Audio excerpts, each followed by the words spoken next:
استاد کہا کرتے تھے کچھ پروفیشنل نمازی ہوتے ہیں. اس طرح سمجھ میں آئی,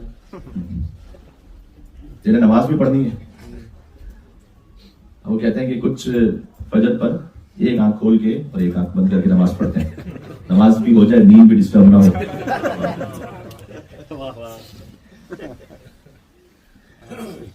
اس لیے نماز کو اہمیت ہے.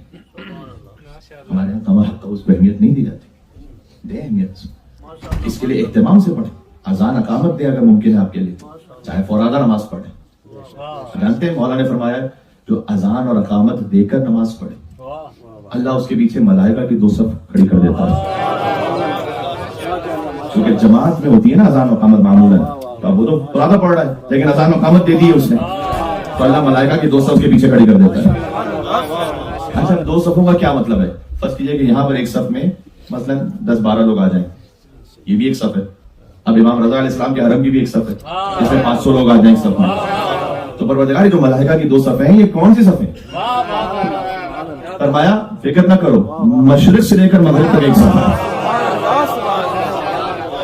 اللہ اکبر, ملائکہ کی صفیں اللہ کھڑی کر دیتا ہے. اذان اقامت کے ساتھ نماز پڑھیں, اہتمام کریں. اگر اذان نہ دے پائیں تو اقامت تو کم از کم ضرور کہیں. جیسے کہ اقامت بغیر اذان کے بھی کہیں جا سکتی ہے. فرض کیجیے کہ آپ کسی ایسی جگہ پر آپ کے لیے ممکن نہیں ہے, آپ جلدی میں تو آپ نے اقامت دے دی, کم از کم اقامت دیجیے اور اس کے بعد نماز پڑھی. بعض علماء تو اقامت کو فرض سمجھتے تھے نماز کے مقدمے کے طور پر. آج تو کوئی ایسے فقیر نہیں ہے, کوئی آیت اللہ ایسے نہیں ہے, لیکن بہرحال ایسے علماء گزرے ہیں. تو اس خاطر ہے کہ مستحب تاکیدی اس کے لیے اہتمام کریں. باوضو رہیں. اب یہ آیت باقی نا کہ یہ چراغ روشن ہے شجر مبارکہ سے. پھر آگے فرمایا کہ اگر تم اسے روشن نہ ہونے دو تب بھی اپنی روشنی دیتا رہے. نور علی نور, اس لیے کہ ایک نور کے اوپر دوسرا نور ہے. اس کی تعبیر اس طرح سے بھی ہے, یعنی ایک تو امامت کے مقام پر ہے کہ امام سے پوچھا گیا کہ کیا مطلب ہے اس کا.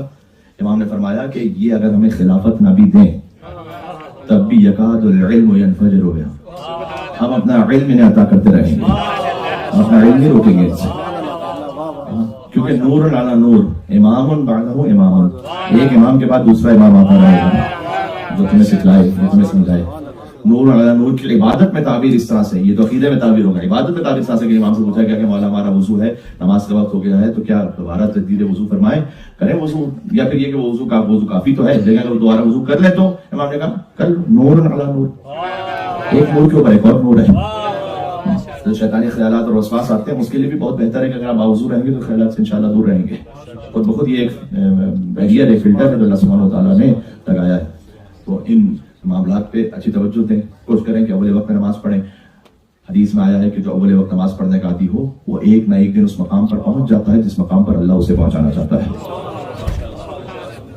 پہنچے گئے نہیں, وہ حسینی نماز کے لیے کیسی سستی اور کوتاہی کر سکتا ہے.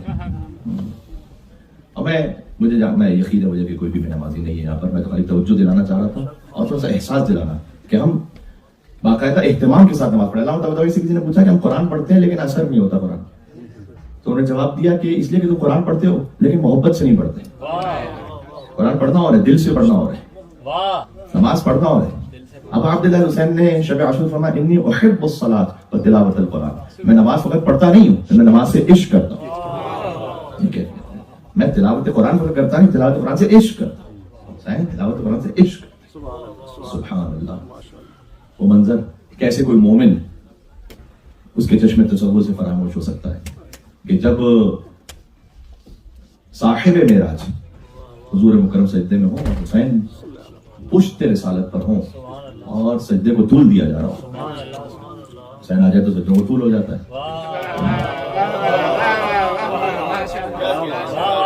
رمز ہے, ہر بات میں رمز ہے. حسین آ جائے تو سجدوں کو طول ہو جاتا ہے.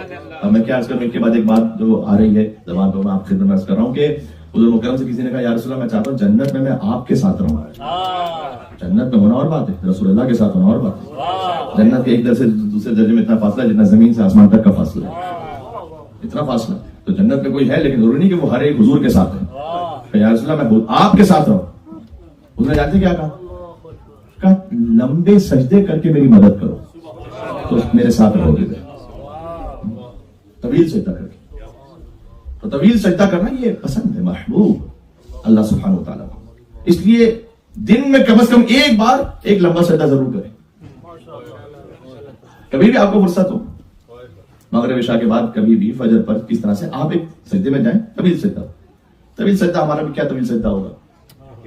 سید ساجدین علیہ السلام نے شام غریبہ جب سجدے میں سر رکھا تو ایک رات ایک سجدے میں گزاری پوری، ایک سجدے میں پوری رات گزاری، اور فرمایا کہ لا الہ الا اللہ حقا حقا، لا الہ الا اللہ عبودیت و رقا، لا الہ الا اللہ ایمانا و تصدیقا. یہ امام کی مناجات میں لکھا ہوا ہے. ہمارا طویل سجدہ جتنے بھی توفیق ہو آپ نے پر باہر نہ کیجیے گا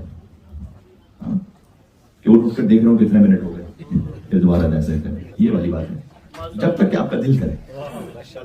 اس میں دن بھر کا احوال کہیں اللہ سبحانہ و تعالیٰ، کسی اور سے کہنے سے بہتر ہے اللہ سے بات کریں.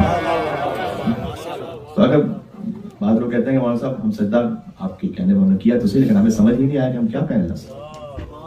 اب یہی کہہ دیں اللہ سے کہ پروردگار نہیں سمجھ میں آ رہا کیا تم، یہی کہہ دیں میں ہوں سجدہ. حسین پوچھتے رسالوں پر سجدوں کو طول ہے، سر مبارک جھکا ہوا تھا، نماز سرور پڑھا رہے تھے، حضور آگے صحابہ پیچھے، وہ فرض اپنا نبھا رہے تھے. بہت طرح جاتا ہوں محب ایسے میں مسکراتے حسین گھر سے جو آ رہے تھے. کیا منظر ہے یہاں پر، حضور آگے نماز پڑھا رہے ہیں، صحابہ پیچھے نماز پڑھ رہے ہیں، اور محب ایسے میں مسکراتے حسین گھر سے جو آ رہے تھے. اور حسین پشتے نبی پر بیٹھے زمانے بھر کو بتا رہے تھے. کیا بتلا رہے تھے؟ کہ ملے گی جنت، پیے گا کوثر، اسی کو محشر میں چین ہوگا. ملے گی جنت، پیے گا کوثر، اسی کو محشر میں چین ہوگا. نماز اسی کی قبول ہوگی کہ جس کے دل میں حسین ہوگا.